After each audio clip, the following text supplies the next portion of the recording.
2. Vivian is in Collierville, Tennessee. Good morning, Democrats line. Good morning. Mr. Davidson, I would like to ask you this question. Why are you and all Republicans against people wearing masks? You see, this has risen up again, another virus. Right now, people are wearing masks, going out eating, shopping, and everything. Everything is going okay. Business are resuming. Why not tell your people to wear masks? They'll go around. That's killing people. The first thing they do when they catch the disease, they run to the hospital. Some of your workers, too. Some of your friends, too. You sitting up there, you all against everything that Joe Biden and the Democrats are doing. Well, Vivian, let's get a response from the congressman on her mask question.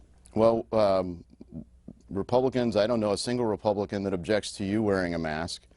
The objection is to you requiring everyone around you to wear a mask. And, prior to February, March of last year, that was the settled science. So this magic virus is somehow treated differently than all previous viruses, in America. So there was a period of time where most of the country felt, yes, let's move forward and have some basic mask requirement. So that's not the standard right now, and I think that it shouldn't be. What lesson do you think we've learned from the past year now with the Delta variant on the rise? What should we do? Well, look, we should study the science and spend less energy on political science. I think last year political science got more attention than science. And it never made sense to deem some businesses essential or some workers or people essential and others non-essential. I hope we don't repeat that. The idea that we could somehow close our economy. Ohio closed very early, March 13th, and stayed very closed. We had a curfew from 10 p.m. to 5 a.m., lots of mandates and restrictions and all that. But in Florida, they were very open. Literally, the next closest state on our case fatality rate to Ohio is Florida. So we went about it in very different ways, and so the cause and effect relationships, like the caller says, really aren't there. So when you look back at the data, the cause and effect that was pitched didn't turn out to be that way, and I don't suspect it will. In the UK, the Delta variant's been studied already. I read a study, I think in the Financial Times, that said 92,000 hospitalizations, 117 fatalities. No one wants any fatalities. Or frankly anybody to feel sick for that matter. But 117 fatalities out of 92,000, none under 50. So that's a big deal, and the idea that we are going to go back and replicate things that should have not been done in the first place, but certainly shouldn't be done with the benefit of hindsight, should alarm people. Let's hear from Tampa, Florida. Next, this is Ken on the independent line. Yes, good morning, John. How are you? And, good morning. Good morning. Good morning to the representative.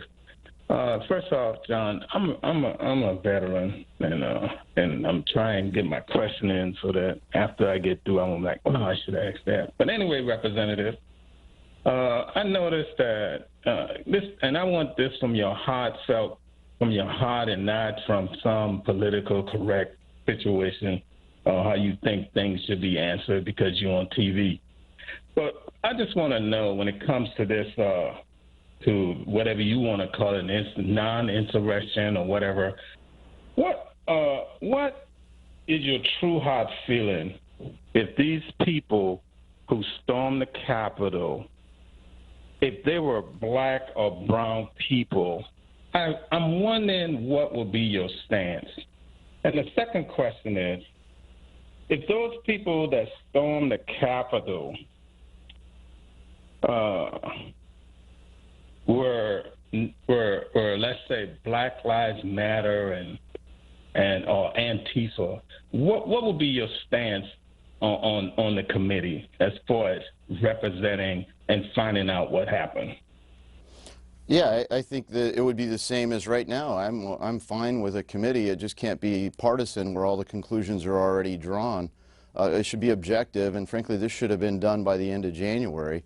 So, one of the things that hasn't been done is, about 15,000 hours of video footage are out there.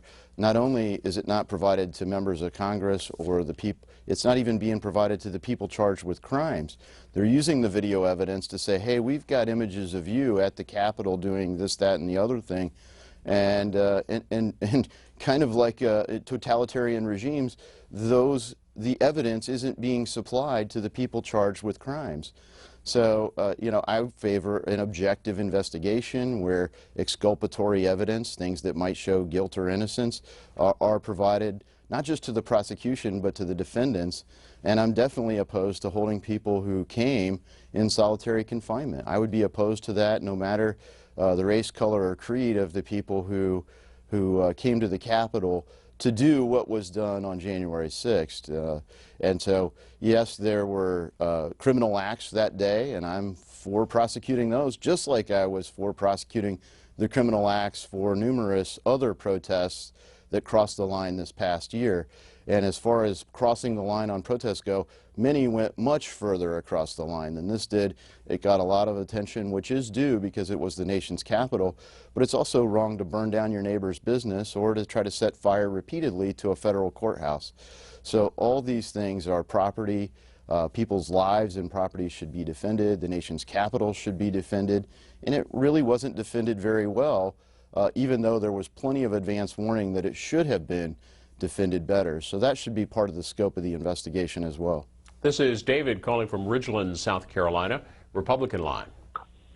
Hi, my name is David. Y'all do a great job. My question to you, sir, is what happened to the Antifa black guy last name Sullivan that was in the Capitol? What happened to him? Did he go to jail like the rest of the people did? And another question I would like to ask is why Nancy Pelosi had the National Guard parking cars outside when she should have had them at the Capitol. What happened with that, sir? All right, David. Yeah, David, thanks for that. Look, as I said, the full scope of the investigation should include what happened to securing the Capitol. The National Guard was part of it. Not only were they withheld, they were delayed in being provided to the Capitol. So all of us were shocked that it happened. You know, not that people were protesting, but that something led to a protest that people could enter the Capitol.